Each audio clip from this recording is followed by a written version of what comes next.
Assalamualaikum warahmatullahi wabarakatuh. Perkenalkan, nama saya Putri Marani dengan NIM 210421899. Sekarang saya akan membahas mengenai 3 materi untuk tugas video saya yang berjudul keuangan negara. 3 materi tadi, yang pertama adalah siklus penganggaran sektor publik, yang kedua adalah formulasi penyusunan RAPBN dan formulasi penyusunan RAPBD. Yuk simak video saya selengkapnya. Materi pertama, kita akan membahas mengenai siklus penganggaran sektor publik. Yang dikatakan siklus adalah putaran waktu yang di dalamnya terdapat rangkaian-rangkaian kejadian yang teratur atau tetap. Sedangkan anggaran adalah sebuah rancangan keuangan yang digunakan untuk periode waktu tertentu. Dapat kita simpulkan bahwa siklus penganggaran sektor publik merupakan sebuah kegiatan yang dilakukan oleh pemerintah di bidang keuangan dalam periode waktu tertentu dan berulang setiap tahunnya. Kali ini kita akan membahas mengenai siklus penganggaran sektor publik.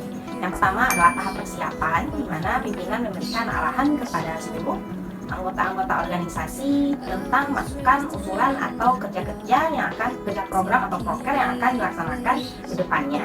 Yang kedua adalah tahap ratifikasi, yaitu di mana semua usulan atau proker yang telah disepakati bersama dikumpulkan lalu disesuaikan dengan sinkronisasi antara proyek yang pertama, proyek kedua, dan proyek ketiga satu sama lainnya.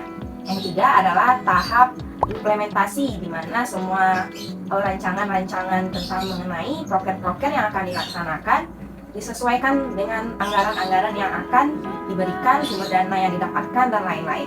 Yang keempat adalah tahap laporan atau evaluasi, di mana tahap ini kita akan menyusun semua proker-proker yang telah kita usulkan atau rancangan kegiatan yang telah kita usulkan bersama dengan anggaran-anggaran yang telah ditetapkan. Materi yang kedua, kita akan membahas mengenai formulasi penyusunan RAPBN, yaitu adalah tahap perencanaan dan penetapan rancangan anggaran pemerintahan negara. Yaitu pemerintah akan menentukan penerimaan serta pengeluaran negara, skala prioritas, serta budget exercise. Biasanya perencanaan ini akan dibahas pada bulan Januari sampai bulan Juli sebelum tahun anggaran pelaksanaan anggaran RAPBN. Setelah dari aspek tersebut selesai, maka pemerintah akan menyerahkan RAPBN kepada DPR. Yang kedua adalah tahap pengajuan, pembahasan, dan penetapan RAPBN. Setelah dokumen tadi diserahkan kepada DPR, maka Kementerian Keuangan bersama panitia DPR akan membahas mengenai RAPBN ini dengan mempertimbangkan usulan dari DPD. Biasanya pelaksanaan pembahasan RAPBN ini dilakukan pada bulan Agustus sampai Oktober. Yang ketiga adalah tahap pengawasan pelaksanaan APBN. APBN akan dilaksanakan dalam waktu Januari sampai Desember pada tahun APBN. Biasanya diawasi oleh lembaga pemerintahan baik eksternal maupun internal. Pelaksanaan RAPBN ini harus mengutamakan prinsip efisien, efektif, sesuai dengan keadaan, terkendali, dan sesuai dengan tujuan. Yang keempat adalah tahap pertanggungjawaban RAPBN ini.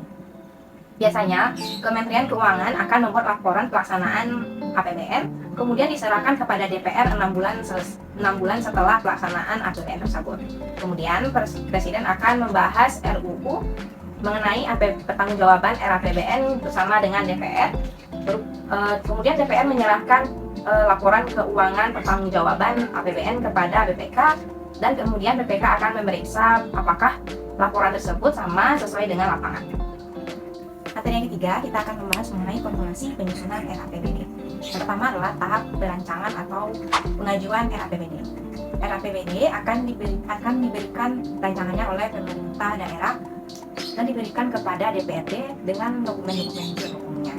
Biasanya akan diberikan pada 1 minggu bulan Oktober sebelum tahun anggaran. Tahapan yang kedua adalah tahap pembahasan dan persetujuan. Pemerintahan daerah bersama DPRD akan membahas mengenai RAPBD ini.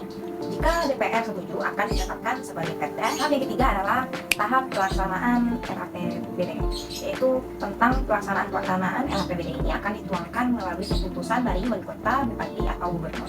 Yang keempat adalah tahap pertanggungjawaban RAPBD.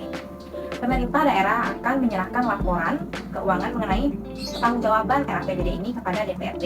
Kemudian kepala daerah wajib membahas pertanggungjawaban ini kepada DPRD.